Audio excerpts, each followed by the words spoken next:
Mister আমান, আপনি কি নিজে বলবেন নাকি আমাদের জিজ্ঞাসা করতে হবে? তুমি নিজে একজন পুলিশ অফিসার, তুমি তো জানো যে আমরা ইন্টারোগেশন কি করে করি। স্যার স্যার আমি ওকে ট্রেনিং এর সময় থেকে চিনি। He is one of the best officers. Sir sir আমার মনে হয় না ও এরকম করতে পারে। মানুষ পাল্টে যায় পুরবি, সব এভিডেন্স ওর বিরুদ্ধে, আর সেটা তুমি খুব ভালো করে জানো।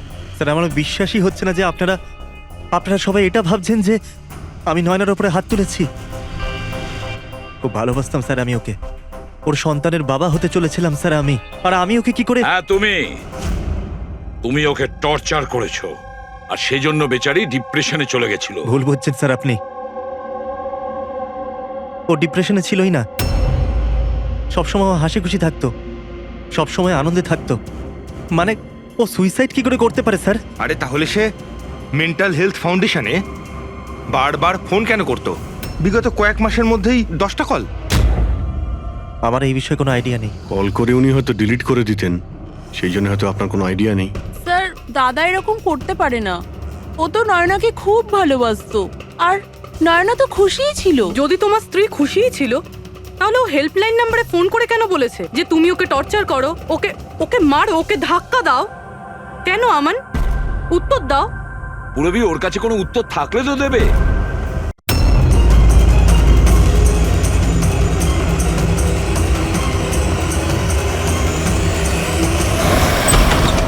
Sir sir please help me, কেউ বিপদে আছে স্যার, প্লিজ হেল্প মি। এক মিনিট দাঁড়ান, প্লিজ প্লিজ রিল্যাক্স, এক মিনিট। এখানে বসুন please save her life, please. আপনি সেভ হার এক লাইফ। মিনিট আপনি বসুন প্লিজ। এই নিন।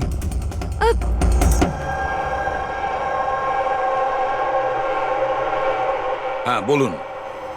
স্যার স্যার আমি মেন্টাল হেলথ ফাউন্ডেশনের সুইসাইড হেল্পলাইনের ভলান্টিয়ার।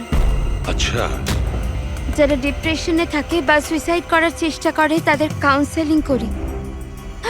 একটা মেয়ে, কি প্রবলেম কি ছিল ওর? Domestic violence sir. স্যার ওই মেয়েটা বলছিল যে ওর স্বামী ওকে নেশা করে ওকে যা তা গালাগালি দেয়, ওকে মারধর করে, আবার ওকে ভয়ও দেখায় যে ওকে প্রাণে মেরে দেবে, আর তাও কিনা ওর সার্ভিস পিস্তল দিয়ে। সার্ভিস পিস্তল? আচ্ছা, আপনি কি করে জানলেন যে ওর কাছে যে পিস্তল আছে সেটা সার্ভিস পিস্তল? স্যার এই ওয়ার্ড ওই মেয়েটাই ইউজ করেছিল, সার্ভিস পিস্তল। স্যার কোনো আর্মির বা পুলিশের লোক হবে। তা আপনি ওনাকে বললেন না যে পুলিশে কমপ্লেন করতে গিয়ে? বলেছিলাম আমি ওকে, হাসতে থাকলো, বললো পুলিশ ওকে কোনোভাবেই হেল্প করতে পারে না। আজ ও সুইসাইড করতে চলেছে। ওর পেটে 7 মাসের বাচ্চাও আছে। মাই গড। একটু আগেই ও কল করেছিল আমাকে।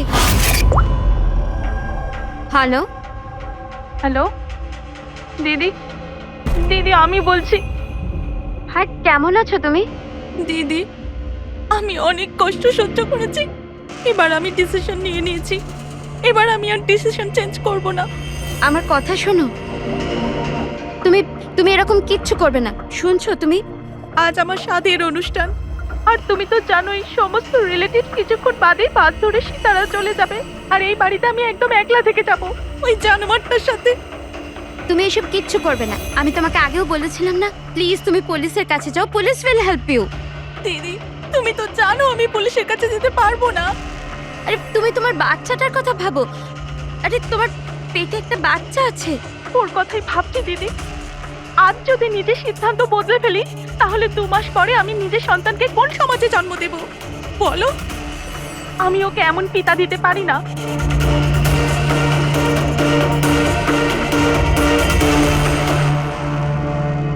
আচ্ছা, আপনি কি ওনার নাম্বারটা দিতে পারবেন? না স্যার, আমাদের সব কল এনক্রিপ্টেড হয়। ও না তো আমার কাছে পেশেন্টের না নাম আছে না নাম্বার। পেশেন্টের আইডেন্টিটি সিক্রেট থাকে। হ্যাঁ, হয়তো তারপর কেউ কলই করবে না, এটা ভেবে যে তাদেরকে নিয়ে মজা করা হবে। স্যার এই নাম্বারটা জানার জন্য তো কোর্টের অর্ডার লাগবে স্যার। না অভিজিৎ, তাতে সময় চলে যাবে। অত সময় নেই আমাদের কাছে। ওই বেচারি মহিলা এতদিন ধরে অত্যাচারিত হচ্ছে, তাছাড়া ওনার পেটে 7 মাসের বাচ্চা রয়েছে। তার উপরে আমাদের কাছে ওর ব্যাপারে কোনো তথ্যই নেই স্যার। এই ডায়েরিটা আছে আমার কাছে। ও আমাকে যে কল করে তার সব ডিটেলস আছে। আমার স্টাডির জন্য আমি নোটস বানাই, হয়তো এটা আপনাদের কোনো কাজে লাগবে। দেখি স্যার, লাস্ট পেজে লেখা রয়েছে সব আত্মীয় স্বজন বাস ধরে সাতারা চলে যাবে। আমাদের কাছে শুধু মেয়েটার ব্যাপারে এইটুকুই ইনফরমেশন আছে যে ওর হাজবেন্ডের কাছে একটা সার্ভিস রিভলভার আছে। নাম্বার 2, মেয়েটার পেটে 7 মাসের বাচ্চা রয়েছে। ওই মেয়েটার ফ্যামিলি সাতারা যাবে। সমস্ত বাস ডিপোতে গিয়ে খোঁজ নাও, দেখো কোনো বাসে এমন কোনো ফ্যামিলি আছে কিনা যারা সাধের অনুষ্ঠানে যাচ্ছে, সাতারার দিকে যাচ্ছে। শহরের যত গাইনোকোলজিস্ট আছে প্রত্যেকের লিস্ট বের করো, আর দেখো এমন কোন পেশেন্ট আছে যে 7 মাসের প্রেগনেন্ট। স্যার, এটাই শেষ বাস ডিপো যেখান থেকে সাতারার বাস যায়।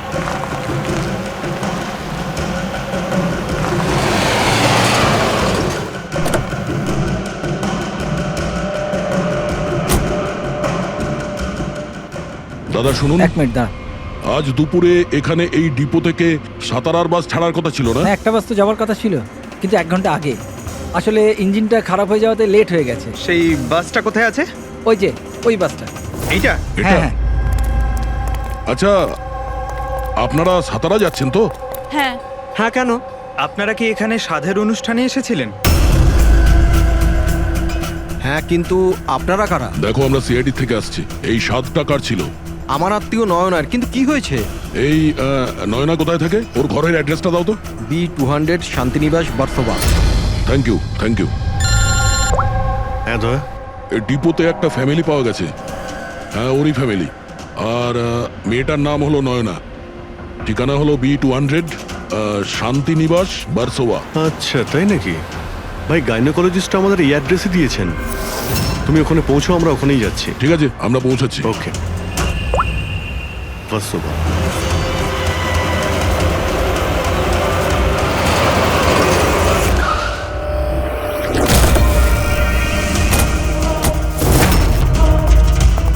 এক্সকিউজ মি, আমরা সিআইডি থেকে আসছি। এই নয়না কোথায়? সিআইডি?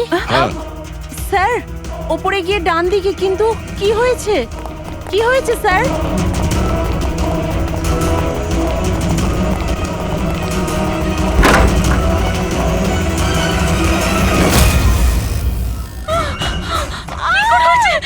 প্লিজ সামলান নিজেদের আপনারা।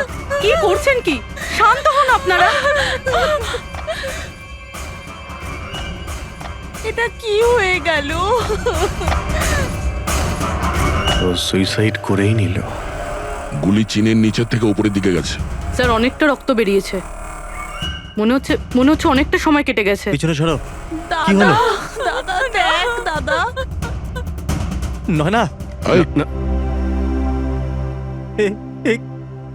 কি হলো নয়না? ইন্সপেক্টর আমান? তুমি ওকে চেনো? হ্যাঁ, আমরা ট্রেনিং একাডেমিতে একসাথেই ছিলাম। কেন করলো স্যার নয়না এরকম? এটা তো আপনিই বলতে পারবেন। ওটো। ওকে টর্চার করতে, মারতে, হ্যাঁ, ভয় দেখাতে, হুমকি দিতে কি এক্সপেক্ট করেছিলে তুমি? কি করতে? হ্যাঁ, অ্যাটেম্পট অফ সুইসাইডের জন্য তুমি জেলে যাবে। স্যার, এটা কি বলছেন আপনারা? দাদা এরকম করতে পারে না। স্যার, আপনারা এটা ঠিক করছেন না। প্লিজ এরকম করবেন না। কত মেন্টাল টর্চার করা হয়েছে ওকে। নিজেরই মাথায় গুলি করে নিয়েছে। সবাইকে বাইরে নিয়ে যাও। চলো তুমি বাইরে চলো। নয়না, চলো suicide করতে চলো পারে না। চলো চলো সবাই চলো। প্লিজ Please, চলো বাইরে বেরো। যান, বাইরে, please, চলো বাইরে যান, please, বলছি। আপনারা বেরো, চলো চলো। শান্ত হন। আপনিও যান। Please। চলুন চলুন। সেটাই হলো যেটা ওই গাইনোকোলজিস্ট বলেছিলেন। সুইসাইড করেই ফেললো। বডিটাকে ফরেন্সিক ল্যাবে পাঠিয়ে দিই, আর এসিপি স্যারকে ইনফর্ম করে দিই যে ওকে আমরা বাঁচাতে পারিনি। 1 মিনিট। ওই ফোন।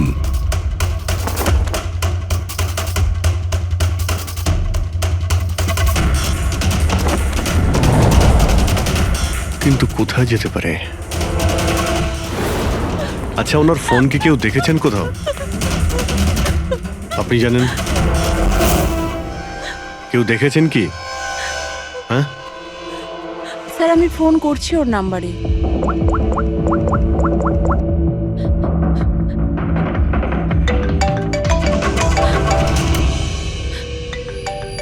যশ বাবা, এদিকে এসো।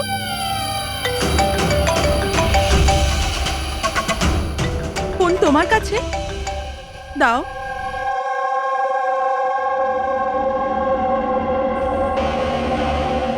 আমি এটা গেম খেলার জন্য নিয়েছিলাম কাকির ঘর থেকে। কোনো ব্যাপার না বাবু, এদিকে এসো। বাবু একটু মনে করে বলো, যখন তুমি ফোন নিতে এখানে এসেছিলে তখন কি দেখেছিলে তুমি?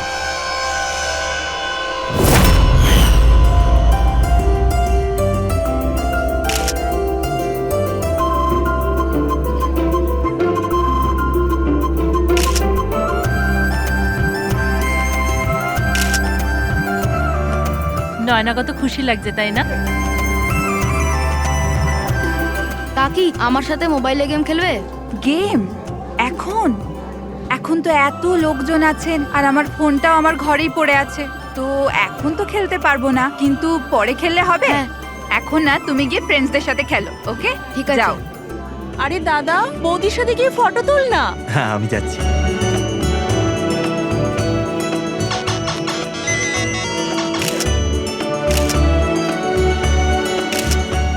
যশ বাবা, তুমি আবার মোবাইল নিয়ে বসে গেছো? মা প্লিজ ডিস্টার্ব করো না মা, প্লিজ। আরে কাকির অনুষ্ঠান চলছে, তুমি এখানে গেম খেলছো? হ্যাঁ আর কিছুক্ষণ। আরে Please, বাবা, please। কাকির খারাপ লাগবে, চলো সোনা, চলো। আরে মা। কোনো মা নয়, অনেক গেম খেলেছো, আর ফোন নয়। কাকি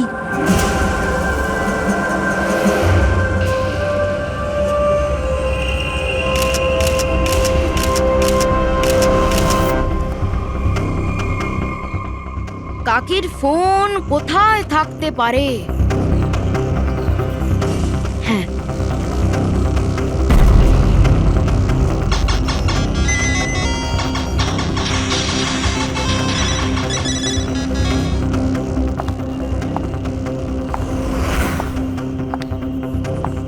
কাকি চলে এসছে।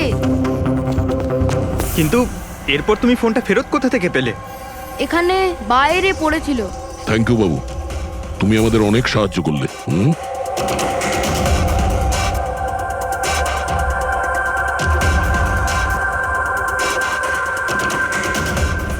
মিস্টার আমান, আপনি কি নিজে বলবেন নাকি আমাদের জিজ্ঞাসা করতে হবে?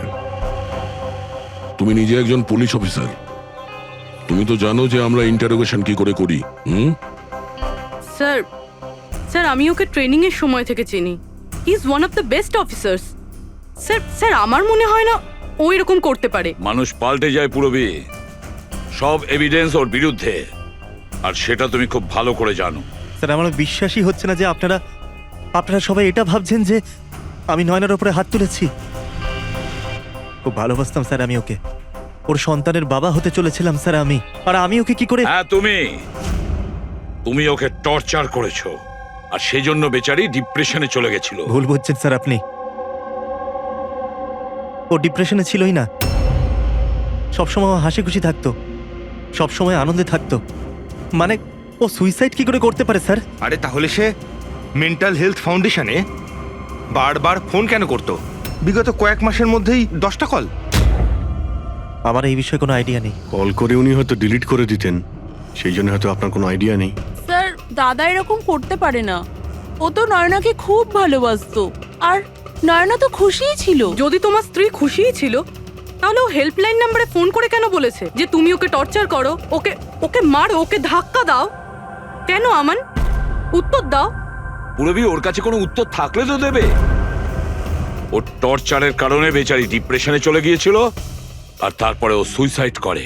ডিপ্রেশনে প্রায়শই কোনো লোক নিজের দুঃখের কথা শেয়ার করে না। হতে পারে এর জন্যই নয়না যে কতটা প্রবলেমে ছিল কেউ কিছু জানতেই পারেনি। পুরবি, অ্যাটলিস্ট তুমি তো আমাকে বিশ্বাস করো। You know me well. Naina কখনো সুইসাইড করতে পারে না, কখনো সুইসাইড করবে না। ব্যাস, নিয়ে যাও একে। চলো। আপনি আমার কথাটা তো শুনুন, নয়না কখনো সুইসাইড করতে পারে না। চলো স্যার আমার কথাটা চলো, শুনুন স্যার, চলো। নয়না সুইসাইড করেনি। স্যার আমার কথাটা শুনুন স্যার একবার।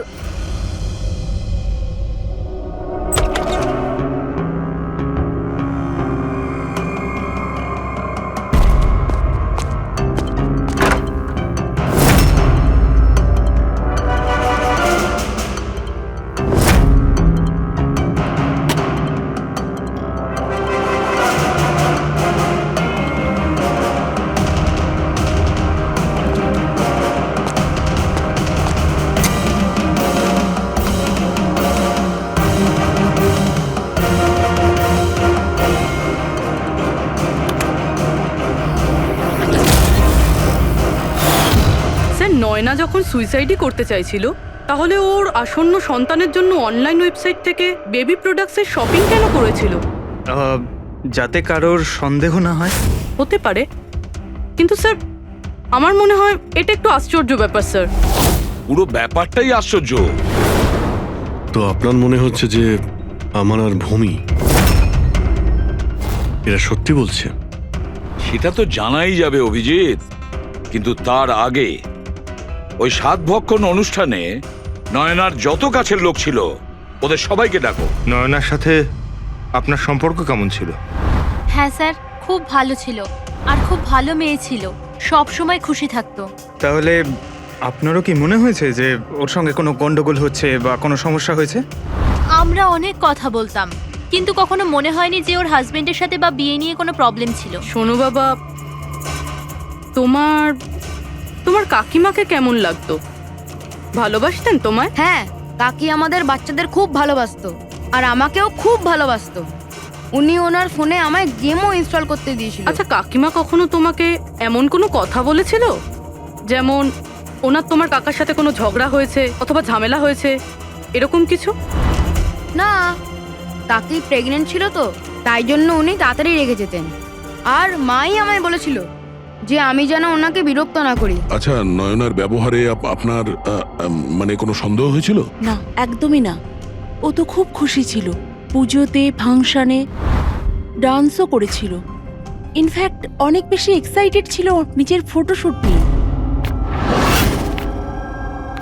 আর কোনো ছবি আছে? স্যার, নয়না যতগুলো ফটো সব এর মধ্যেই আছে। ঠিক আছে, এগুলো আমরা রেখে দিচ্ছি। এখন আপনি আসতে পারেন। Thank you very much. Thank you sir. Sir, সবকিছু শোনার পরে আমার তো মনে হচ্ছে যে এ এমন সত্যি কথাই বলছে। ওর ওয়াইফ যদি এত আনন্দেই থাকে, তাহলে সুইসাইড কেন করতে গেল? সেটাই তো, সুইসাইড কেন করবে? গোলমাল আছে অভিজিৎ, কিছু না কিছু গোলমাল আছে। রাধার যে কটা ইনফরমেশন দেওয়ার ছিল সব দিয়ে দিয়েছে, তবু বুঝতে পারছি। একটা কাজ করো, ওই মেন্টাল হেলথ ফাউন্ডেশনে গিয়ে ওই নয়নার ব্যাপারে যা কিছু জানতে পারবে বের করে নিয়ে এসো। ওখানকার অপারেটরদের সঙ্গেও কথা বলো, খুঁটিয়ে খুঁটিয়ে ইনফরমেশন বের করো। হয়তো এমন কোনো কথা ও জানতো নয়নার ব্যাপারে যেটা আমাদের কাজে লাগবে।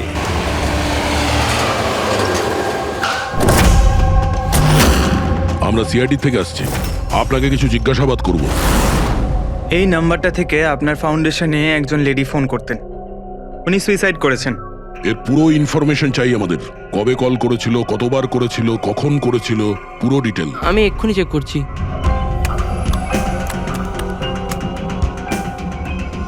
হ্যাঁ স্যার, এ অনেক কল করেছিল, শেষ 5 মাসে 10 বার। আচ্ছা, ওনার সঙ্গে কে কে কথা বলতেন? অ্যাকচুয়ালি স্যার, এনার সমস্ত কল রাধা ম্যাম হ্যান্ডেল করতেন, আর উনি এখানে ভলেন্টিয়ার। যখন এনার ফার্স্ট কল এসেছিল তখনও রাধা ম্যামেরই এখানে শিফট ছিল, আর তারপর উনি যখনই এখানে ফোন করেন বলেন রাধা ম্যামের সাথে কথা আছে। এই কলারের ব্যাপারে কিছু মনে পড়ছে? কোনো বিশেষ কথা, কিছু অদ্ভুত হয়েছে? এই কলারের ব্যাপারে স্যার, হ্যাঁ স্যার, একবার হয়েছিল স্যার। এই দেখুন স্যার, একই দিনে 2 বার কল এসেছিল। তো এতে অদ্ভুত কি? আমার মনে আছে স্যার, যেদিন প্রথম কল এসেছিল।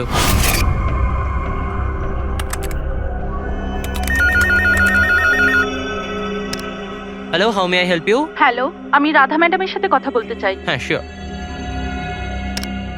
হ্যালো রাধা ম্যাম, আপনার জন্য কল। কিছুক্ষণ বাদে ওই নাম্বারটা থেকে আবার কল এসেছিল। Hello, how may I help you? Hello, আমি নয়না বলছি। আর কিছুক্ষণ আগে আমার নাম্বার থেকে আপনার কাছে কল এসেছিল আর 7 মিনিট কথাও হয়েছে। আপনি প্লিজ আমাকে বলবেন আপনি কোথা থেকে বলছেন? ম্যাম, এটা মেন্টাল হেলথ ফাউন্ডেশনের হেল্পলাইন নাম্বার। আমরা সেই সমস্ত মানুষের হেল্প করি যারা ডিপ্রেশনে পড়ে সুইসাইড করার চেষ্টা করে। হোয়াট?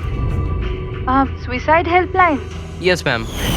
অন্য কলাররা স্যার নিজের নাম কখনোই বলে না, কিন্তু ইনি প্রথমে নিজে থেকেই বলে দিলেন। স্যার, নয়না নিজের নাম কখনো রাধাকে বলেনি, তাহলে ও হঠাৎ করে বলতে যাবে কেন? আমরা এই নম্বরের কল হিস্ট্রিটা চাই। 1 মাস আগে নয়নার ফোন থেকে কেউ একজন হেল্পলাইনে ফোন করেছিল, আর এই হলো তার রেকর্ড।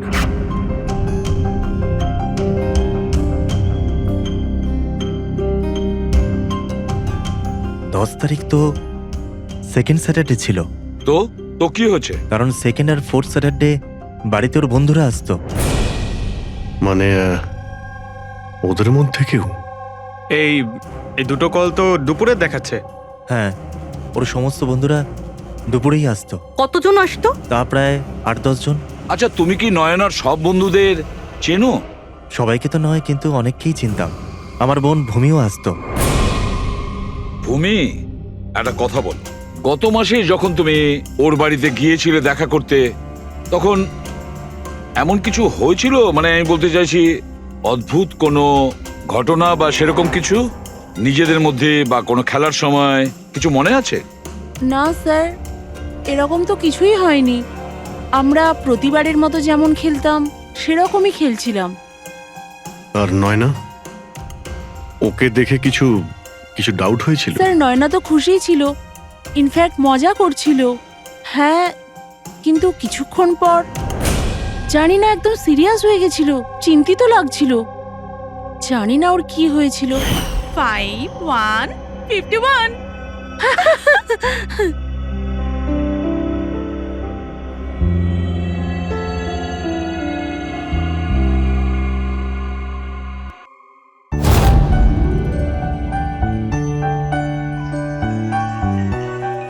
মনে হচ্ছে এর যে হবু বাচ্চা হবে না, সে খুব লাকি। হ্যাঁ রে, নয়তো আগে কখনো নয়না জিততো না। ওহো, মনে হচ্ছে কেউ জেলাস হচ্ছে। আরে নয়না, দাদাকে একটা ফোন করো না, রাতের অর্ডারের জন্য একবার মনে করিয়ে দাও না। ফোন কোথায় আমার? আরে একটা কাজ করো, নাও আমার ফোন থেকে কথা বলো। হ্যালো, বিকেলে না প্লিজ খাবার অর্ডার করে দিও। না না, শুধু এটাই মনে করানোর ছিল। এই নাও, কিন্তু আমার ফোন কোথায়? আর আমি বুঝতে পারছি না, এখানেই রেখেছিলাম। নয়না, ওই যে তোমার ফোন ওখানে টেবিলের উপর। ওখানে কে রাখলো? আমি তো ওখানে তুই ফোন রেখেছিস রাখিনি। হয়তো। না यार, আমার মনে আছে আমি রাখিনি।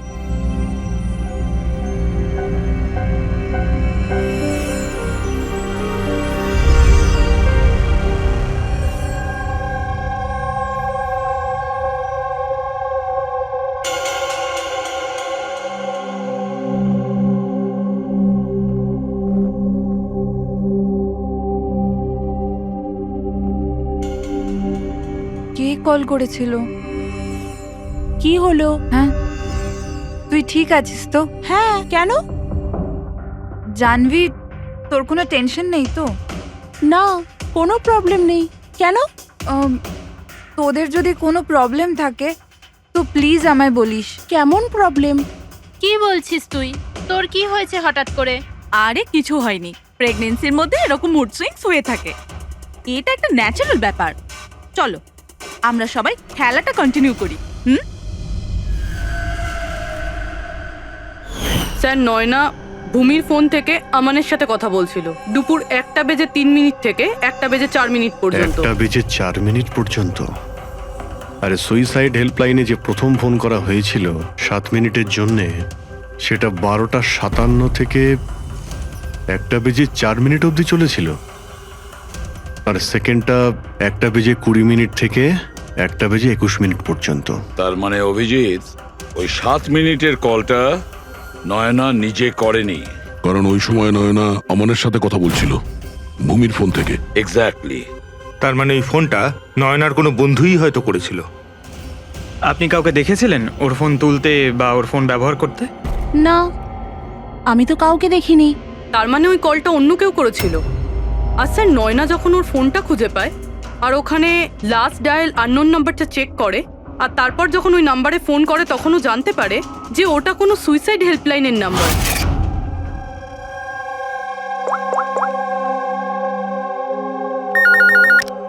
Hello, how may I help you? Hello, আমি নয়না বলছি।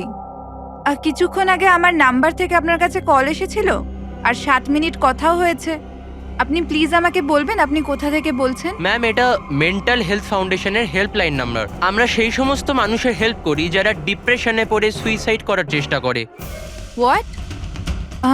Suicide helpline? এটা জানতে পেরে ও চিন্তায় পড়ে যায় আর ভাবতে আরম্ভ করে সুইসাইড কে করতে চায়। স্যার, এই ফোন কলটা নয়না যদি না করে তাহলে এটাও তো হতে পারে যে আগে যে সমস্ত কলগুলো করা হয়েছে সেটা নয়না করেনি, অন্য কেউ করেছে। ভূমি, তুমি ওই গেম খেলার সময় ডায়েরি রাখো তো, মানে স্কোর নোট করো তো প্রত্যেকটা খেলার? ব্যাস ওই ডায়েরিটা আমার চাই। Okay sir. আর এই যে প্রত্যেক সেশনে 4টে নাম রয়েছে যারা সব সময় থাকে, ভূমি, পারুল, জাহ্নবী আর শীতল।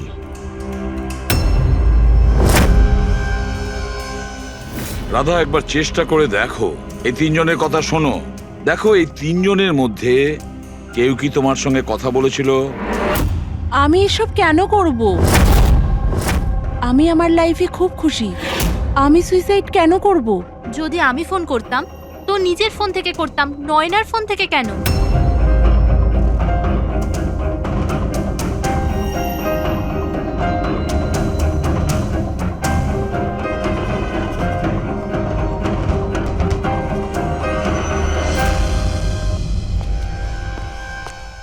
স্যার, স্যার এই তিনজনের মধ্যে কারুর আওয়াজ নয়। স্যার, হ্যাঁ, এই তিনজন তো না বলছে, শুধু শীতল বাকি আছে। ওর ব্যাপারে কিছু জানতেই পারছি না। কিছু জানতে পারোনি মানে কি বলতে চাইছো? স্যার, এই তিনজনের মধ্যে কেউ শীতলকে চেনেই না। জাহ্নবী বলল শীতলের সাথে নয়নার গাইনোকোলজিস্টের চেম্বারে দেখা হয়েছিল আর ওখানে ওদের বন্ধুত্ব হয়ে যায়। শীতলকে এদের মধ্যে কেউই পার্সোনালি চেনে না। কোনো ব্যাপার না, ওই তিনজনের হেল্প নিচ্ছি আমরা। এবার শীতলের স্কেচ করাবো আমরা, তারপরে দেখবো।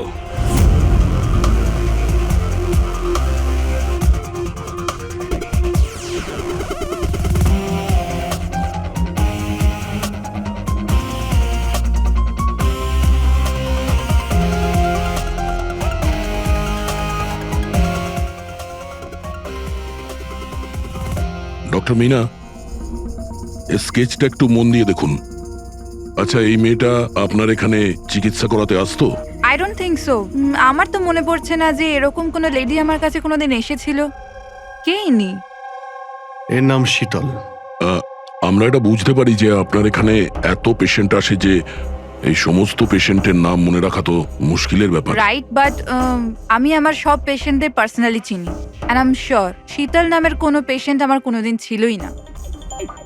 আচ্ছা, এই যে আপনার ক্লিনিকে সিসিটিভি ক্যামেরা লাগানো রয়েছে, এর ফুটেজ আমরা পেতে পারি? I don't think so, because ওটার স্টোরেজ ফুল হয়ে গেছিল, তাই আমাদের ডিলিট করতে হয়েছিল। ওকে, এনিওয়ে, থ্যাংক ইউ।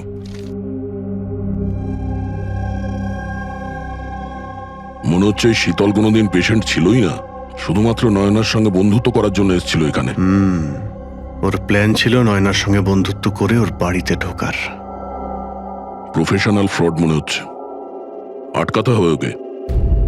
তুমি কি একে চেনো? এটা তো শীতল, নয়নার বন্ধু। এ তো প্রায় বাড়িতে আসতো।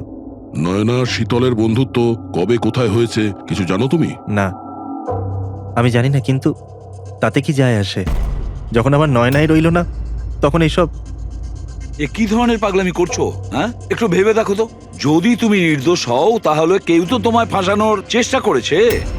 তোমাকে নয়নার খুনি সাব্যস্ত করে ওরা অনেক লাভ আছে, এই জন্য ও তোমাকে ফাঁসাচ্ছে। হ্যাঁ, এমন কে আছে যে তোমাকে আর নয়নাকে ঘৃণা করে? আমি কিছু জানি না। তাহলে কি ভূমি ওই আবার প্রপার্টি লোভে করেনি তো? না, ভূমি এরকম কখনো করতে পারে না। বরং ও তো নয়নাকে খুব ভালোবাসতো। তো কোনো প্রফেশনাল রাইভেলরি? একজন পুলিশের তো অনেক জায়গায় অনেক শত্রু থাকে। না, আমার সাথে এরকম কিচ্ছু ছিল না। আমি আমার ডিউটিতে না তো কখনো কোনো গ্যাংস্টারকে ধরেছি, না কোনো বড় গ্যাংস্টারকে মেরেছি, কখনো ঘুষ নিইনি। পুরো কেরিয়ারে ব্যাস একবারই গুলি চালিয়েছিলাম। কার উপরে? কাকে গুলি করেছিলে তুমি? ছোটখাটো ফ্রড ছিল স্যার, বিশেষ। ওকে অ্যারেস্ট করতে গেছিলাম, তখনই গুলি চলে গেছিল।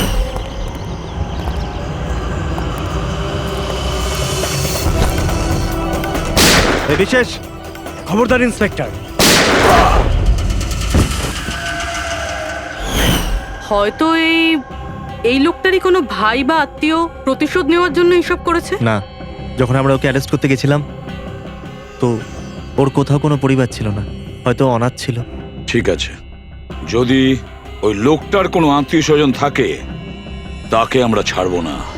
স্যার আমান ঠিক বলছিল, ওই লোকটার নিজের বলতে কেউ নেই, ফ্যামিলি, স্ত্রী, বাচ্চা কেউ না। তাহলে এর প্রতিশোধ কে নিচ্ছে? বাড়ির লোক নয়, কোনো বন্ধু হতে পারে। বন্ধুরা হয়তো প্রতিশোধ নিয়েছে। বন্ধুত্বের জন্য কে আজকাল নিজের প্রাণের ঝুঁকি নেয় স্যার? এসব তো শুধু গল্পের বইতেই দেখা যায়। নন্টে ফন্টে, হাবলু ঘাবলু, এখন এসব কোথায় স্যার? এটা কি? স্যার একটা স্টোরের চুরির ঘটনায় বিশেষের সাথে আরও একটা নাম আছে, রেখা। রেখা? দুজনে মিলে অনেক চুরি করেছে। এদের ফটো দেয়নি কেন? স্যার এরা তো ছদ্মবেশে চুরি করতো, হয়তো এই জন্যে। আর যখন বিশেষ মারা যায় তখন হয়তো এই জুটিটা ভেঙে যায় আর এই রেখা একা হয়ে যায়। রেখা? আমি জানি এই রেখা কে। স্যার আমাদের ইনফর্মার এই বাড়িটার অ্যাড্রেসে দিয়েছিল।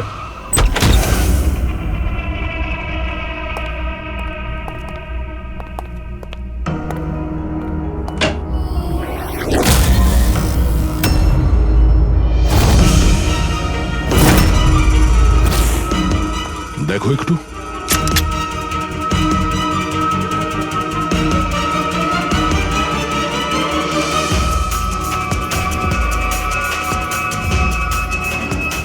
স্যার মারা গেছে। একটু উল্টা ওকে। শীতল? আমাদের সন্দেহ ঠিকই ছিল, শীতলই রেখা। কিন্তু স্যার আমরা তো ভাবছিলাম যে সব শীতল করছে। পঙ্কজ, অন্য কেউ আছে এর পেছনে। ও জানতে পেরে গেছিল যে আমরা শীতলের কাছে যে কোনোভাবেই হোক পৌঁছে যাব।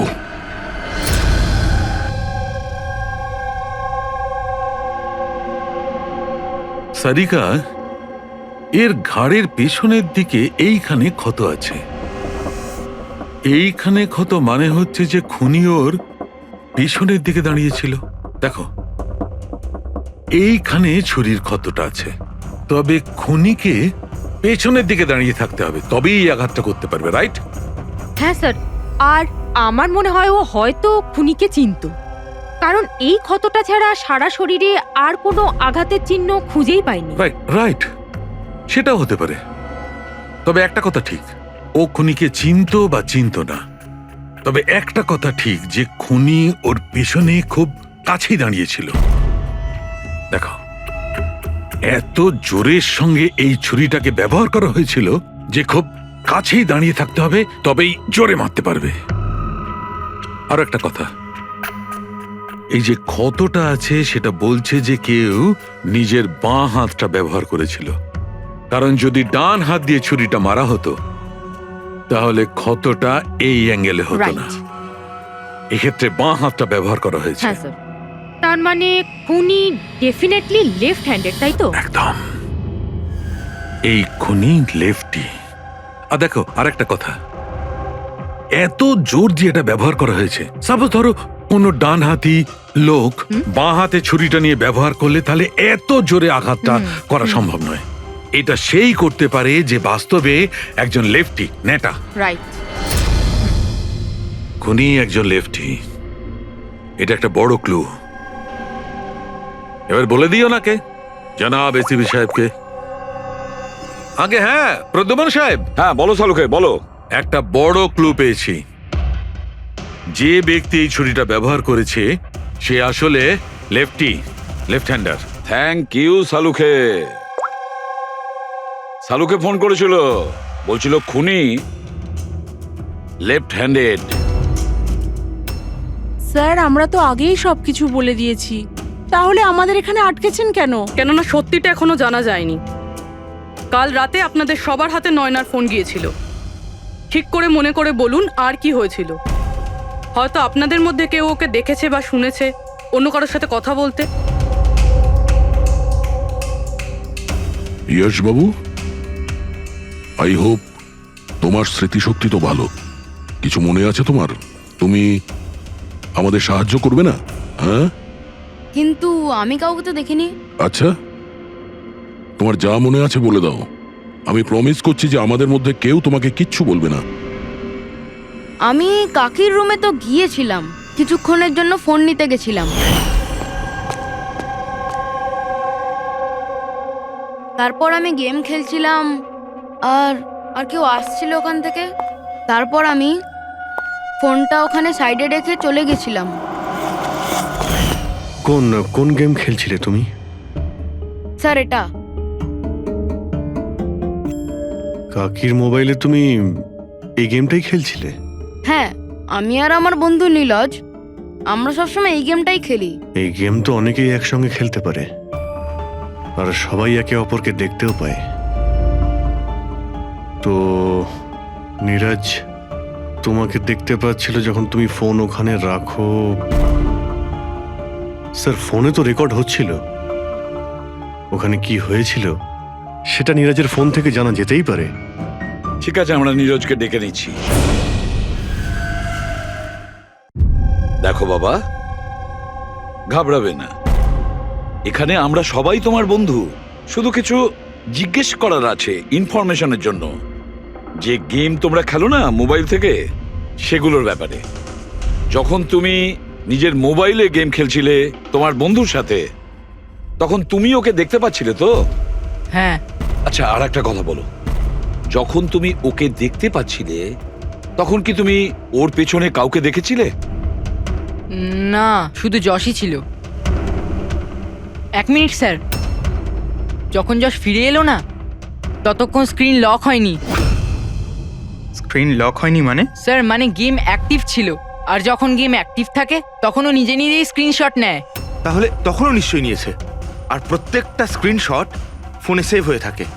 হ্যাঁ স্যার। দাও, তোমার ফোনটা দাও। Thank you.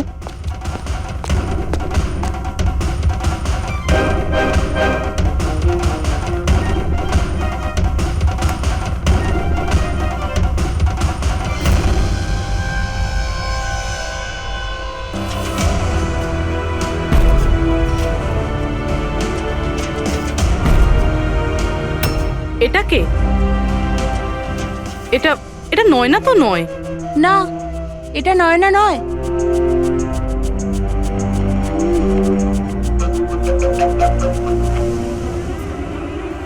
এক মিনিট পুরবি, একটু জুম করো এর উপরে।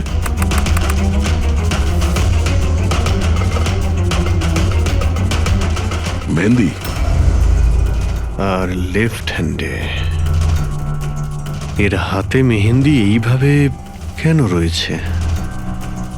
সেটা এই কারণে অভিজিৎ, কারণ এই হাতটা যে মহিলা, সে মহিলা ওখানে বাকি সবাইকে মেহেন্দি পড়াতে এসেছিল, আর ও লেফট হ্যান্ডেড। সবার আগেও শীতলকে দিয়ে হেল্পলাইনে ফোন করায়। রাধাকে একটু কলটা ট্রান্সফার করুন না প্লিজ। হ্যাঁ শিওর। আমি আর সহ্য করতে পারছি না দিদি। তারপর সে শীতলকে টাকা দেয় আর বলে, নয়না, তোমার রুমে তোমার জন্য তোমার কোনো আত্মীয় অপেক্ষা করছে। তার সুযোগ বুঝেই ও নয়নাকে খুন করে দেয়। কে হতে পারে এই মেহেন্দি পরা মহিলা? আমি জানি না উনি কে ছিলেন। ইনফ্যাক্ট কেউই জানে না উনি কে। নয়না বলেছিল যে শীতল ওনাকে ডেকেছিল, আর ওই নিয়ে এসেছিল নিজের সাথে। আর এটাও জানি না যে ওকে কেন আনা হয়েছিল। নিজের কাজও ঠিক করে করছিল না ও, বাজে মেহেন্দি লাগাচ্ছিল সবাইকেও। দেখ না জাহ্নবী, কিরকম মেহেন্দি লাগাচ্ছে ও, পুরোপুরি ঠিকঠাক লাগাচ্ছেও না। আপনি কি মেহেন্দি লাগাতে জানেন না নাকি? দেখে মনে হচ্ছে কেউ যেন লাগিয়ে আবার মুছে দিয়েছে। ও মেহেন্দি এত খারাপ করে লাগাচ্ছিল, তাহলে শীতল ওকে পাঠালো কেন? সবারই সন্দেহ হবে। কে হতে পারে? আমি জানি স্যার, ও আমাদের চোখের সামনেই ছিল।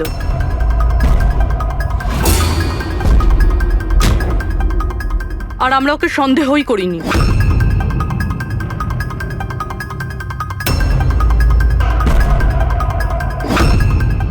আপনি সামনে আসুন।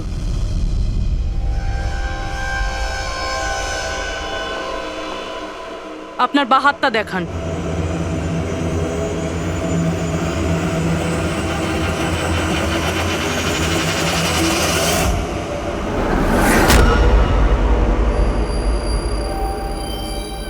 এই দেখুন স্যার। রাধা দেবী? স্যার, আমি এনার ওই ডায়েরি অনেকক্ষণ ধরে দেখেছি। ওতেও কালি এভাবেই ছড়িয়েছিল যেভাবে ওনার মেহেন্দি রয়েছে। যারা লেফট হ্যান্ডেড হয় তারা যখন কোনো কাগজে লেখে তখন এইভাবেই লেখে, আর যা কিছু আগে লেখা ছিল তার ওপরেই ওর হাতটা ঘষে যায়, ফলে ওই কালি বা রং হাতে লেগে যায় যেভাবে রাধার হাতে লেগে আছে, তাই না? কেন মারলে তুমি নয়নাকে? কি ক্ষতি করেছিল তোমারও? হ্যাঁ, কারণ তুমি আমার বিশেষকে মেরেছিলে। তুমি আমার বিশেষের প্রাণ নিয়েছিলে। আমি বিশেষকে ভালোবাসতাম। ওর বাচ্চার মা হতে চলেছিলাম আমি। আর তুমি তুমি এনকাউন্টারে ওকে গুলি মেরে দিলে। মেরে দিলে আমার বিশেষকে। মেরে দিলে তুমি বিশেষকে। আর সেই জন্য তুমি ঠিক করো তুমি ওর থেকে প্রতিশোধ নেবে। হ্যাঁ, যখন আমি জানতে পারলাম যে বিশেষই দুনিয়াতে নেই আর, তখন এই কষ্টে আমার বাচ্চা তো আমার পেটের ভিতরে মারা গেল। স্যার, এরই জন্যে তুমি আমার বাচ্চার প্রাণ নিয়েছো।